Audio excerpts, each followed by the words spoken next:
seem to be a cultural thing. In 1 Peter chapter 3, verse 1, it says it again. Wives, be subject to your husbands. I never joined the military. I didn't.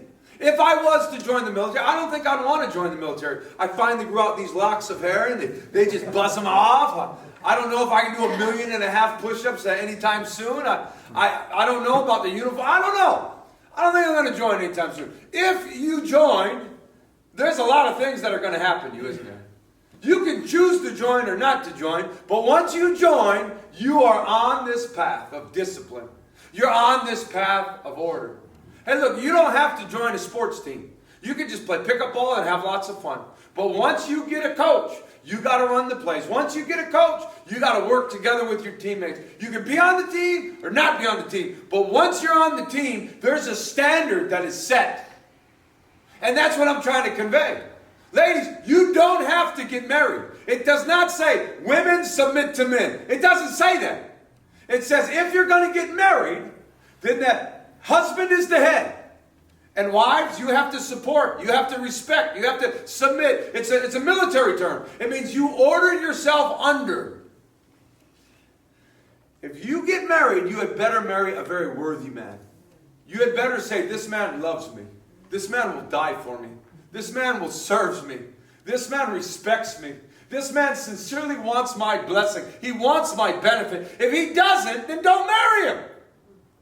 It'll be a joy to have a partner in life. Yesterday morning, I got to officiate a wedding. Usually they sit right next to Evie there. The wonderful couple, Andrew and Julia, they got married yesterday. So next week when you see them, when you see them, you should give them a pat on the back.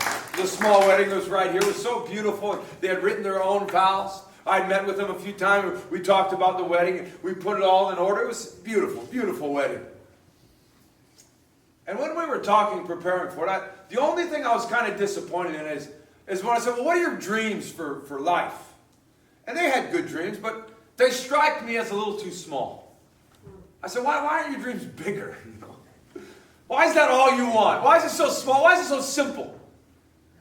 And each of them, with this beautiful sincerity, said, Pastor, I never thought I'd live this long. I never imagined a day like getting married. Like I just didn't think the way I lived my life wasn't before I was a Christian. I didn't see myself getting married. I didn't see myself at this age of life. And I looked at one and I said, in this life you can have everything you want. Everything. So long as you're willing to give her everything she wants. And you can have everything you want. So long as you're willing to give him everything he wants. This is what a marriage is. I would rather you be blessed than I be blessed.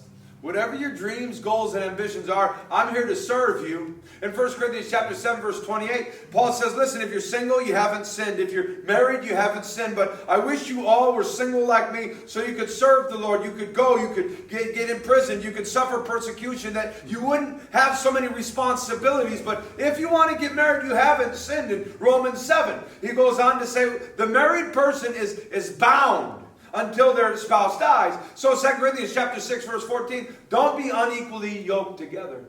When I was in college, sometimes I was on the basketball team and they would have recruits come and they would often stay in our room and we'd pull another mattress in. And believe it or not, I wasn't that neat or clean back in college. And so the room was a little disheveled. It wasn't bad, but typical dorm room. And I remember one recruit came in and he goes, ew, this room is disgusting. I go, it's not disgusting. It's just a little disheveled. I don't even know if I can sit down. Well, then don't sit down. Just stand up if it means that much to you. And he started ordering things and cleaning things. Knock yourself out, man. We had practice. He was a pretty good player. And then in the morning, he slept in. He missed breakfast and he missed the first class. And so I came back and said, I better get him for the second class. And when I walked in my dorm room, it was like Cinderella and all the little animals helped clean the room. It was all spotless.